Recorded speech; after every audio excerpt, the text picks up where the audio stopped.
Assalamualaikum warahmatullahi wabarakatuh. Nama saya Muhammad Yakin, NIM saya 25000242334. Di sini saya akan menjelaskan tentang mazhab-mazhab pemikiran dalam sosiologi hukum. Aliran-aliran dalam sosiologi hukum. Terdapat dua aliran yang mengembangkan sosiologi hukum, yaitu satu, aliran positif. Aliran ini hanya ingin membicarakan kejadian yang dapat diamati dari luar secara murni.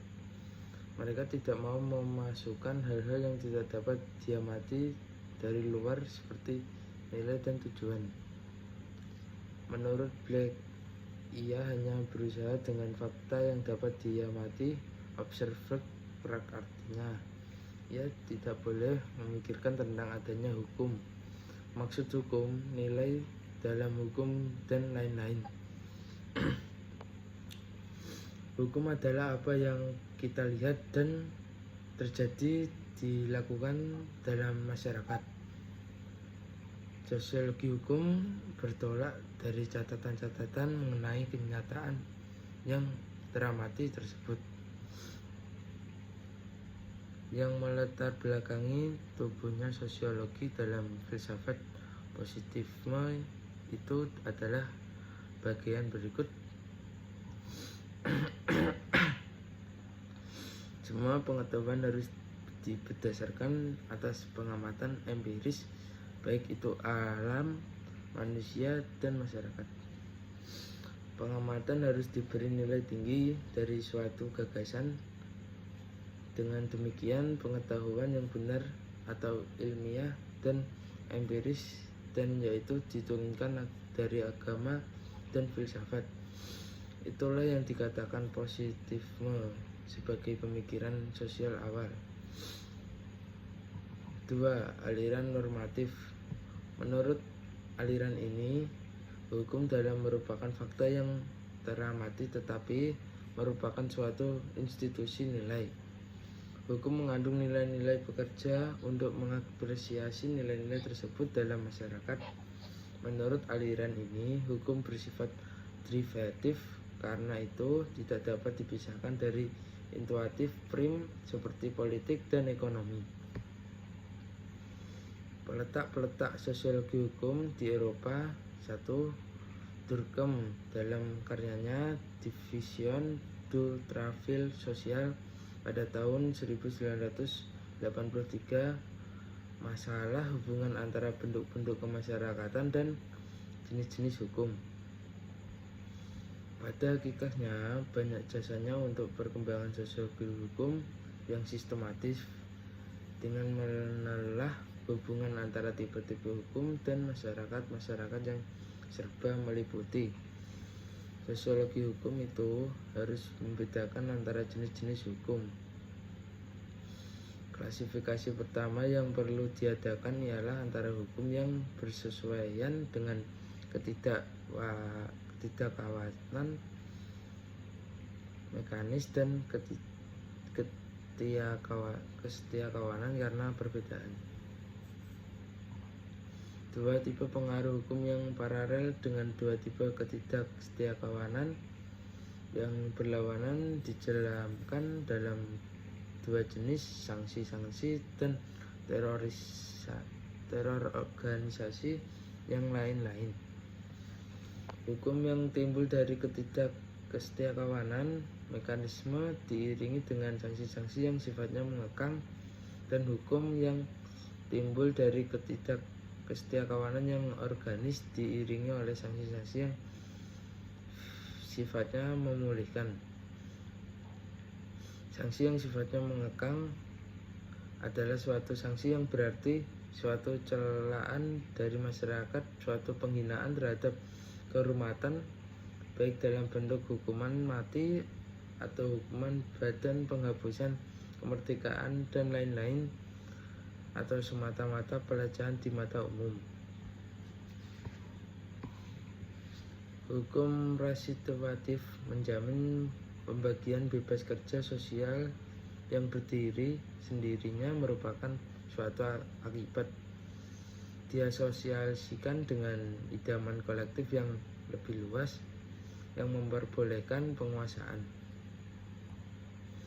Durkheim mendapatkan bukti bagi adanya persatuan antara hukum yang mengekang dan kesetiakawanan mekanis, antara hukum yang memulihkan dan kesetiakawanan organis.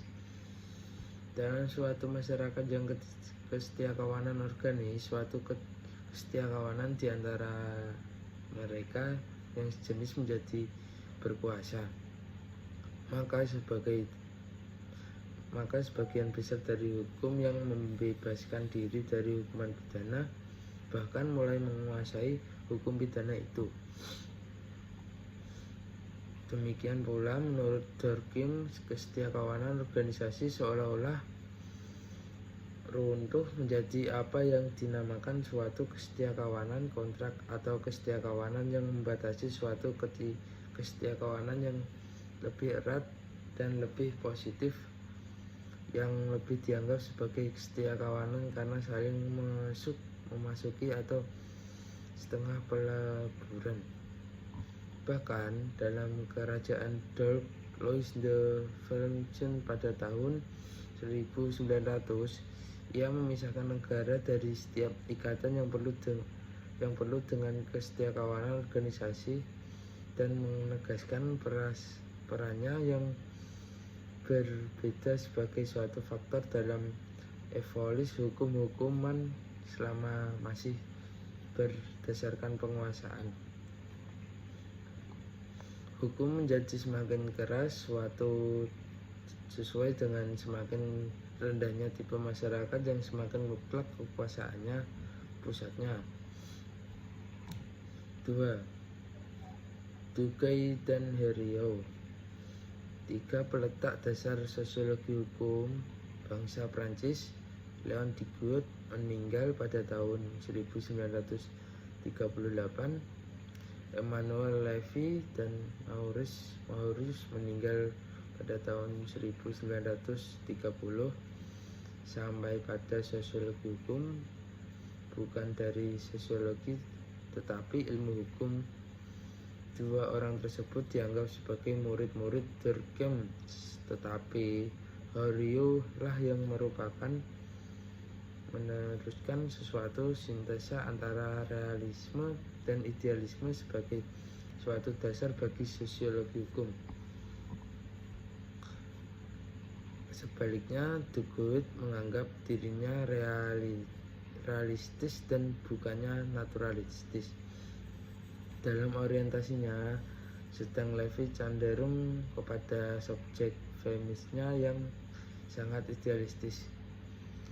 Leon Duguay tidak begitu mengindahkan bahkan sosiologi hukum itu sendiri, melainkan lebih mementingkan penggunaannya dalam ilmuwan hukum, yakni teknis sebagai seni dari sistematis hukum yang benar-benar berlaku, khususnya hukum konstitusional.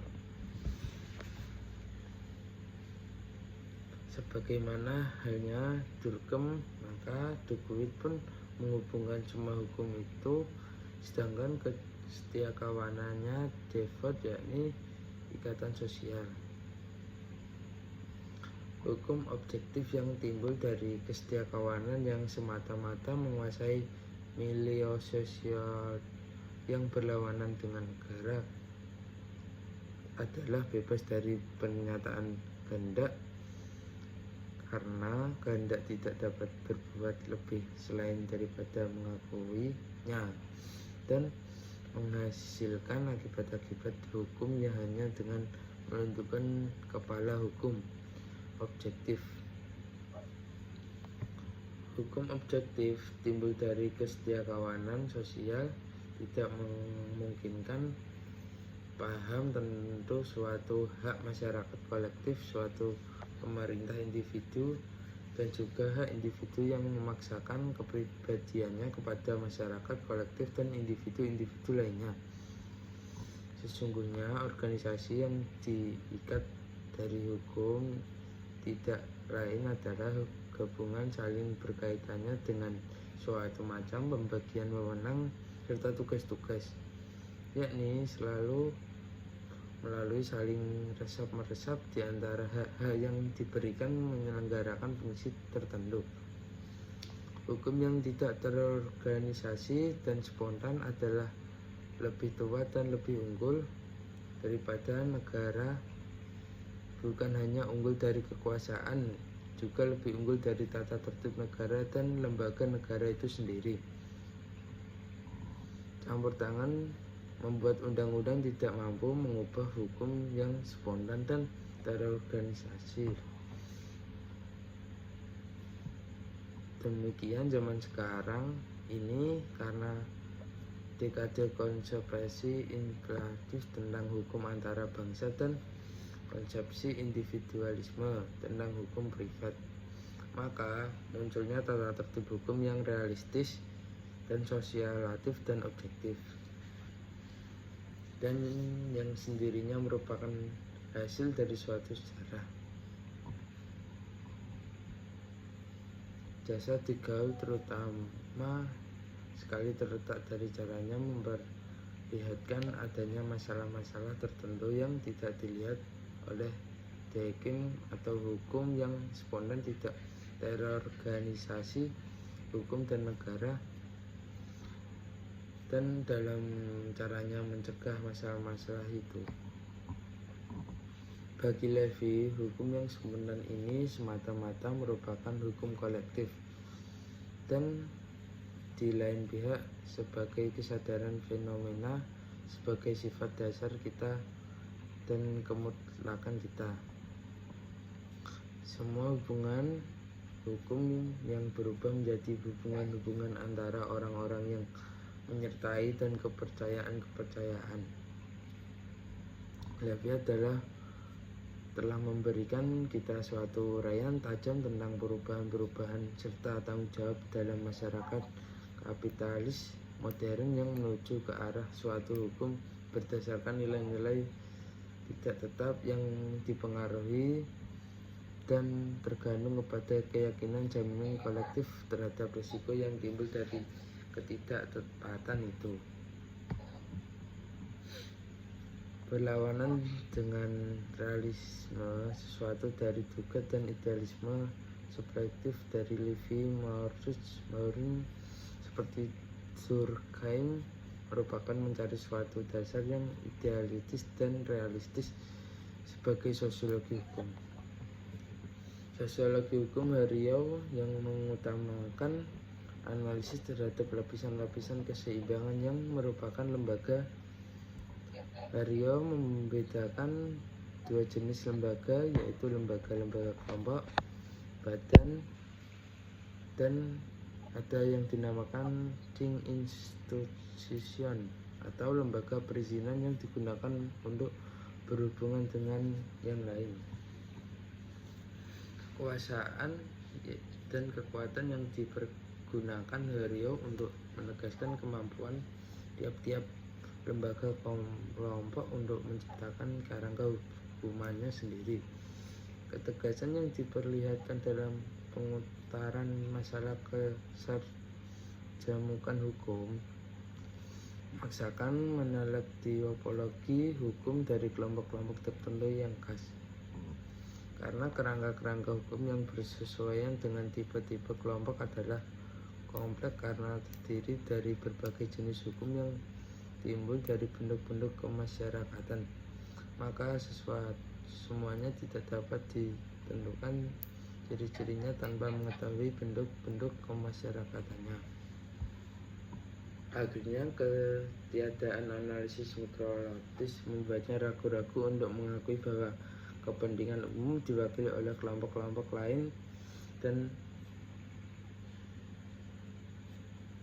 kelompok-kelompok lain yang bukan negara. 3. McWhirter dan Eugene English. Menurut McWhirter, semua sosiologi hukum diedukasi menjadi kemungkinan atau kesempatan dari kelakuan sosiologi menurut sistem yang heran atau aturan-aturan yang menyelenggarakan oleh ahli hukum bagi suatu tipe masyarakat tertentu. Demikianlah prostrat dari yang dinamakan dengan lembaga logika hukum, yang sesungguhnya tidak ada sangkut pautnya dengan logika yang sebenarnya, yaitu pengabaian kebebasan bagi hakim yang terikat oleh dalil-dalil yang diterapi terlebih dahulu, tergantung segala hukum kepala negara. Suatu hukum yang dinamakan dengan keruntukan sistematis dari dalil-dalil hukum menurut Eric Nick diletakkannya peraturan-peraturan untuk mencapai keputusan jika terjadi silang singkatan di atas tata tertib masyarakat yang damai dan spontan. Diletakkan dalil-dalil hukum yang subjektif di atas peraturan-peraturan ini. 4. Holmes.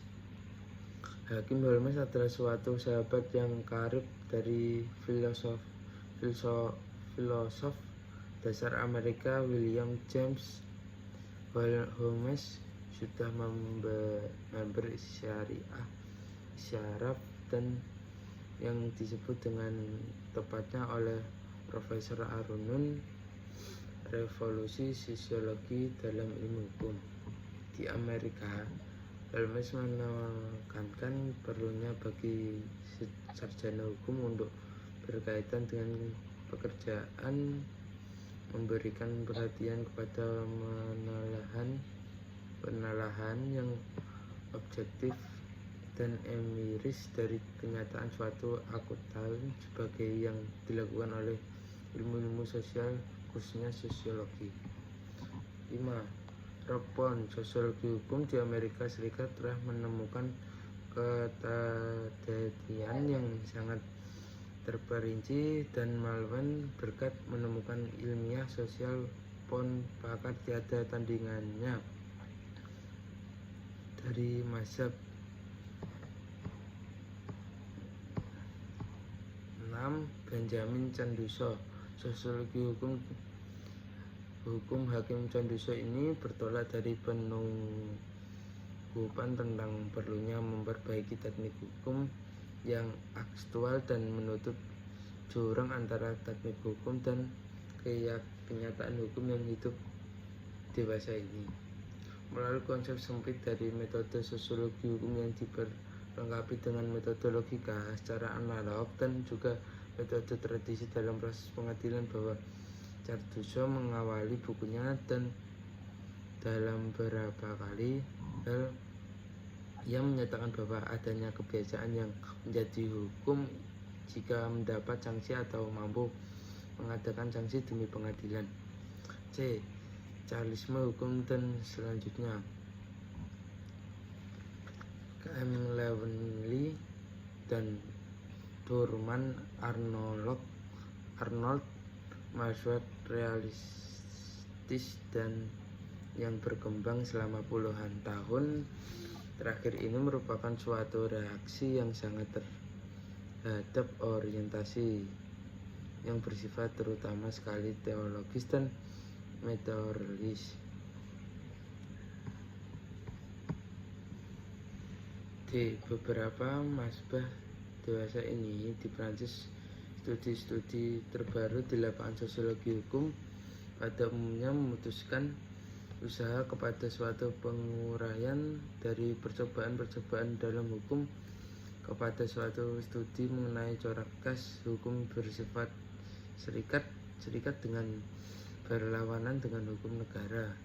Di negara-negara Anglo-Saxon, perkembangan teori-teori pluralistis dan ilmu politik sejajar dengan aliran yang lebih baru sosiologi hukum di Prancis.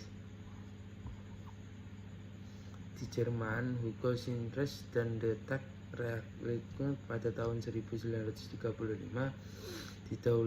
didahului dengan beberapa kerjaan persiapan penting oleh penulis yang sangat tentang hukum perubahan, menguasai untuk mengendalikan perbedaan antara sosiologi hukum kritis menyelidiki suatu masalah perwujudan norma